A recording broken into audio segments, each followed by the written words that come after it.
Alright, hello everyone. I am back from the Blender conference. This is the third one I've been to and it was really interesting, but this time I didn't really spend as much time inside of the talks. Rather, I spent most of my time hovering around and speaking to the different creators. What I'm going to do in this video is just tell you some of the things that I kind of noticed or realized while speaking to the different people. Some things which may be representative of a trend in the digital community that I think you might be interested to know about. Now, first of all, if you're looking for some educational resources, I recommend you check out the Blender channel because all the talks that happened during the conference have been uploaded, and if they haven't been uploaded, then they will be soon. So there's basically just a massive dump of really cool educational content there from a whole host of different creators from different industries. A lot of them are really interesting. Like I said, I didn't really get to see a lot of them this time, so I need to catch up on them. But I think in particular, the Spider-Verse talks people will find kind of really entertaining and inspiring. Polyfield also had a really good one as well. So did Martin Kleckner about making a short film. Gleb Alexandrov also had one. But even though I haven't seen all the talks yet, I think these are ones which you will find useful and entertaining because they come from people with good presentation skills. And as well as that, the talk from Eva about her 3D workflow. This was her first time presenting as well, and I think she did a fantastic job, so yeah, definitely worth checking out. So yeah, for those of you that couldn't go this year, I will now share some of my observations. So weirdly, the first day of the conference was actually strangely depressing for me anyway. Maybe other people didn't feel this way, but I spent a lot of the first day talking to like other YouTubers and people that run different initiatives in the community, and the sentiment was a little bit depressing in the way that the economic situation has kind of put a stranglehold on creators this year, especially product creators, and as well people who have been laid off from their jobs because there are so many layoffs going on, and several people at the conference had been laid off from their previous work. The general sentiment I got from speaking to all these people is that a lot of them are trying to adapt now, breaching into new areas of work or starting new initiatives that they're hoping will supplement them in the future. I also found it interesting that people were responding quite well to one of my new initiatives, the casual sponsor system, which I announced a little while back. I had several creators come up to me saying, hey,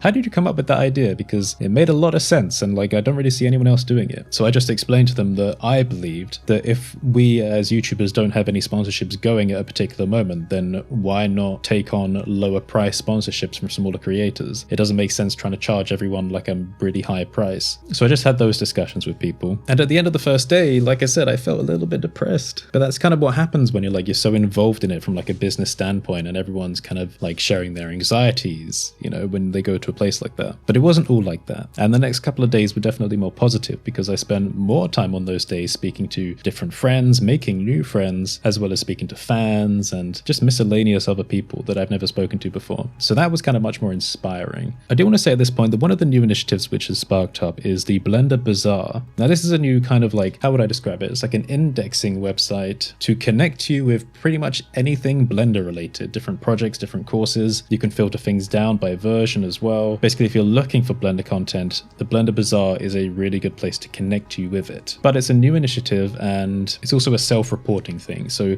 you as a creator would sign up and then post your content on the Bazaar for other people to find. So this is being run by Bart Veldhuizen, who also runs like Blender Nation and the Blender Artist website, I believe. So this is just one example of like one of these initiatives which you might find useful and you might want to keep an eye on. Another thing I learned at the conference is that people are much more receptive to the personal, philosophical and mental health discussions than you might think. So this is really interesting to me because I like doing discussion content, and you'll know this if you've been around for a while. Oftentimes I've like subverted a good formula on YouTube for the sake of putting a discussion out. But then over time I kind of moved it to my second channel so that people that are really dedicated and want to watch that kind of content can do it over there so it doesn't really interrupt the main feed. And discussions often don't get much traction because they take a while to watch, you know, their time investments, and they don't click with everyone. But what was interesting at the conference was that several people came to me and said, my favorite content is your philosophical stuff. Now that might also be because I haven't actually done much 3D artwork this year, so the only thing that really sticks in the memory is like that kind of stuff, but I was surprised by it. And one person in particular, who actually I don't even know if they're a viewer of mine, but they were really moved by someone else's talk at the conference, and I believe this was a talk by Sharon Snow. Let me check this up.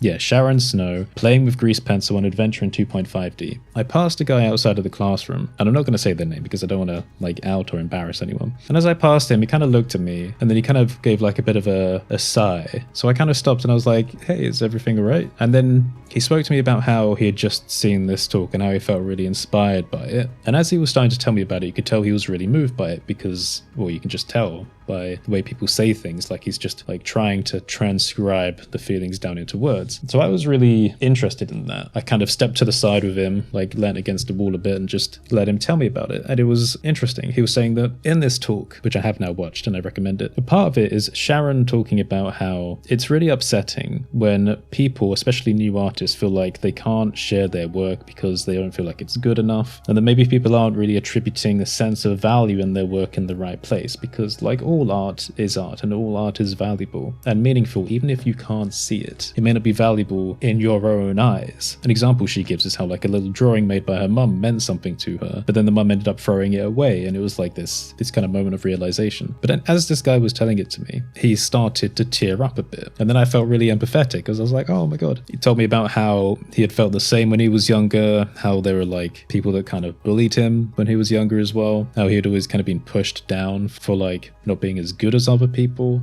and he told me a few stories around that. And it's really interesting when people kind of open up to you. I don't actually know if he knew who I was. He might have done. He didn't say it explicitly, but that shouldn't even matter. It's like, but it did cross my mind. I was like, is he opening up because he knows who I am and therefore feels like he can share things with me? Or is he opening up because I'm another person at the Blender conference, and so he's comfortable sharing these things with another Blender creator? Either way, it doesn't really matter. It was just really nice to feel like someone could share that. So I gave him a hug at the end of it, and it was really sweet. And then I carried on with my day, and then I met him again at the very end of the conference and then gave him another hug. So I think, again, going back to like how the year has been difficult for a lot of people, I think it's put some pressure on people, which is now making them kind of more responsive to like mental health discussions and stuff like that. So yeah, anyway, I just thought it was interesting, and it was like a really sweet moment that kind of stood out to me because it's the only time I met someone that kind of felt something so strong while they were talking to me that they started like crying. So that was really sweet. Anyway, another thing I learned is that someone actually uses Holt tools. Yay! It's one of my free add-ons. Now I knew that a few people actually kind of really used it because they've let me know in the past, but again, as an add-on developer, you don't always know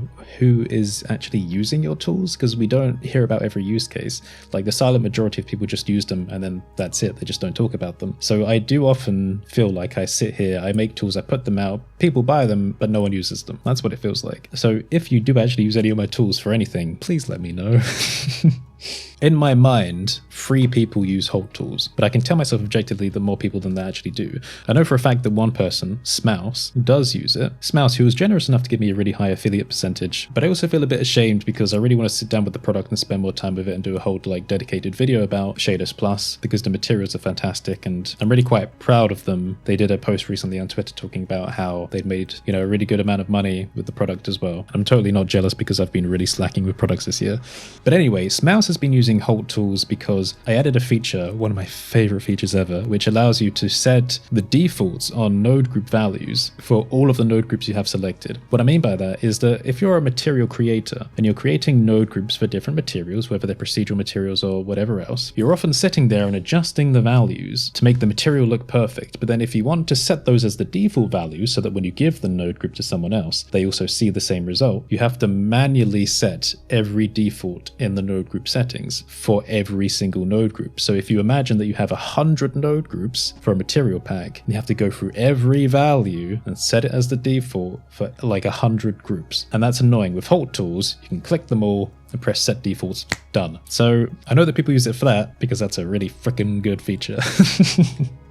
But maybe that'll be something native in the end. Maybe it's something native already that I just didn't keep track of. But shameless plug for Holt tools. It's a free add-on. Like you can download it, GitHub, Gumroad, Blender Market. It's $1. But if you do find it useful, please consider leaving a donation because I am like over 50% down on income this year. Which goes back to the first point about there being like a depressing undertone to the conference in some way because everyone is struggling. Another thing I learned is that the Blender developers are kind of more in tune with the YouTube space than I expected. Not every developer, but this is something I've always wondered, right? Because, you know, there's a lot of us which kind of go around doing our own crazy independent things on YouTube. And I always wondered whether the Blender developers liked the content or didn't like it. Maybe they thought we were misrepresenting features or just presenting things the wrong way. What do they think of clickbait? You know, all that kind of stuff. But it turns out that after speaking to a few of the devs and Blender Studio members, they do like the content. They do like the YouTube space and they find it really interesting seeing how people use the tools. I also reiterated to them that I'm the kind of person that doesn't really want to impose my own opinion opinions about Blender onto the developers. I told them that's why I don't really take part in like the Blender developer chats, which are kind of open for everyone to take part in, although there are some private ones as well. They encouraged me to actually start taking part in the chats because, or at least one of them said that me being someone who doesn't actually impose their opinion very frequently would probably actually have a more valuable opinion when I do have something to share. So I thought, okay, that's interesting. Maybe I should actually start taking part in the developer chats like every now and again, just to kind of share some thoughts. But basically the sentiment I came away with was that the Blender developers do pay more attention to the popular culture of Blender on YouTube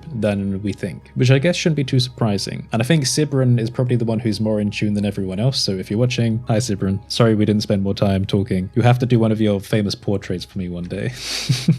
Another thing I learned is that there are more people that are still trying to get into like the Blender YouTube game, which shouldn't be too surprising because, well, you know, it's a great place to be. I love my job, but it does have unique challenges. And there are a lot of people that were asking me at the conference the same thing they ask me every time, which is, do you actually make a full-time living off of YouTube? And I have to give the same answer every time, which is that YouTube is not sustainable by itself, but the YouTube is the lifeblood, the marketing tool. And when combined with other elements effectively, like product development, add-on development, Patreon, affiliation, sponsors, like when you string all the things together effectively, it becomes sustainable. However, saying that, like I said, I've been slacking in that effectiveness this year, so I don't know if I would consider this year as sustainable, but the last couple of years have been. So to kind of make it in this line of work, you really need to have a good intuition for spinning plates, but not just spinning plates, spinning the right plates, which is sometimes quite a difficult thing to know what that is. I also noticed there were a lot of repeat visitors to the Blender conference, so people that I had met last time, or like even fans of the channel,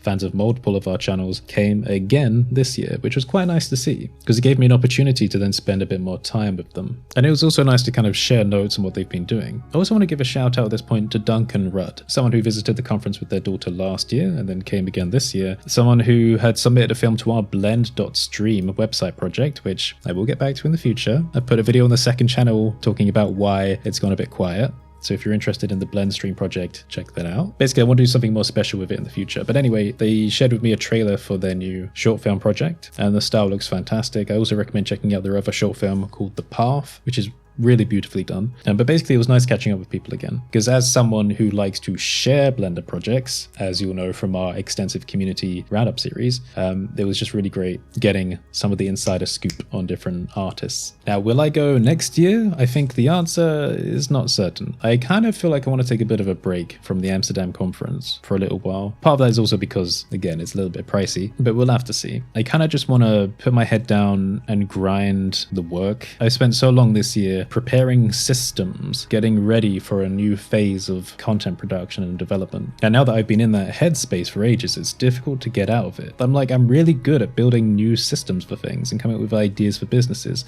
And that's actually something which came up at the conference. Someone reminded me of another business idea I had. It was Jan. He said something about like, I had this advent calendar idea where every year we should do like an advent calendar for Blender where all the product creators get together and like give gifts away to the community. And it will also raise awareness for all the projects as well. And I was like, I completely forgot I had that idea. Again, like the Blender Stream thing as well. Martin Kleckner was giving me notes for like things that we should add to the website. Basically, this year I've been in this state of mind where I've been like the ideas guy, but I want to get back to being the content guy. Doing the things like one of my best friends, Ben, does, producing all these wacky and amazing Blender experiments and the products as well, because I like doing that. Also like Passive Star, I've been seeing their stuff on Twitter recently, all the Blender experiments with like turning primitive shapes into voxelite things, and I've always done that kind of thing. It's interesting because the conference gives you this perspective, and it really makes you look at your own path and then wonder whether you should like take a step in a different direction or what you can be doing better or more useful for the community. But anyway, I don't know how many of you will make it to the end of this video. I'm not putting a sponsor on this video, a community one, because I don't know, I don't really think these kinds of things do too well and I don't want to drag them down. But maybe I'll be wrong and that'll be a good like lesson to myself in confidence. But we do have more casual sponsors on the queue for the future. Anyway, if you made it this far through the video, I want you to put a hugging emoji because it's very community multi-centric. Oh, and before we close off, I want to give you a little bit of comedy, right? A little funny moment, maybe a couple. First of all, I want to give a quick shout out to Maya Geller. I might have pronounced your name wrong, but you are a legend. Basically, when I went to sit in Martin Kleckner's talk, there weren't many seats available because I arrived late. And I walked down the aisle, saw there was one seat next to someone, and I said, hey, do you mind if I sit there? I tried to be very quiet. I sat down. They said, yeah, sure. I said, thank you. And I could tell there was like a little something in the smile there. And then after the talk was done, as we got up, she turned around to me and said, I just want to say you're so cool and I'm really glad you sat next to me. I was like, hey, glad you like the content and all of that. And then we kind of stood outside the theater and chatted for a little bit. I'm sorry we couldn't chat for longer. That would have been nice, but it was just really super sweet to meet you as well. From taking a look at the Instagram, Maya does all these really cool like ring designs and stuff, as well as other things, a lot of really cool like fashion accessory work. So yeah, very cool. And also one more thing before we close up. It's quite dangerous for a conference to do this. And I still don't understand exactly what the system was, but they were doing a thing where you could share images that you'd taken at the conference and it would appear on the massive theater screen. Now that's traditionally been quite a dangerous thing. There must have been some kind of moderation, and I don't even know how you got it up there, whether it was just a hashtag thing or whether there was a specific place you put it, because I wasn't really paying attention. But basically, while we were all sitting in the theater, people were starting to post like memes and like joke things to the screen. So there was a point, for example, where Andrew Price was like standing in the middle of the aisle talking to someone, and then he turned around and saw a picture of himself standing there talking to someone in the aisle on the screen and was like, what the f-? And then there was like some guy's face that was kind of like really close up and blurred. But then every time it appeared on the screen, someone made it more and more cursed. So they would like oversaturate and over contrast it. So his face would just be like there blurted out on like the main theater screen for everyone. So things like that were just like really funny and yeah, interesting time. Anyway, hope you're doing well. Remember the hugging emoji. Like I said, it's been a bit of a strange year. Feel free to sign up to my Patreon if you want to support. Anyone who signs up to the $5 tier and above for over a year will get access to a private server after their year of support with exclusive and unreleased content. If you want to learn a bit more about that, I've got a video on the second channel talking about it. The way you get access is I will basically handwrite you a special thank you letter, and it will come with a code in the form of an ID card which you can register on my website. But there are other ways to get into that server as well, such as by buying a piece of the physical merch. We also mentioned Holt tools. You can check out my products on codesholt.online/store. I highly recommend checking out modular workspaces. I really feel like this is probably the most useful add-on I've made to the widest number of like industries. Basically, it helps you bring in collection assets from Blender and then auto-organize them in your scene. And I've also included a range of templates as well to help you get started with really cool lighting setups. So if you're doing stuff like product visualization, you don't really need to think too hard about it. Just drag it in, press the unpack button, it auto-organizes it in the outliner. You're basically ready to go. And there is lots of stuff I want to make for that in the future as well, in particular for product viz, but I'll think a bit more about that in the future. And I'll tell you what, while we're at it, like Black Friday is coming up, in which I usually do like a pretty substantial discount. I will do a 50% on modular workspaces along with this video, so check the pinned comment and I'll put a link in there just in case you want to get started early with the product as well. So have a fantastic day everyone, and I will see you next time.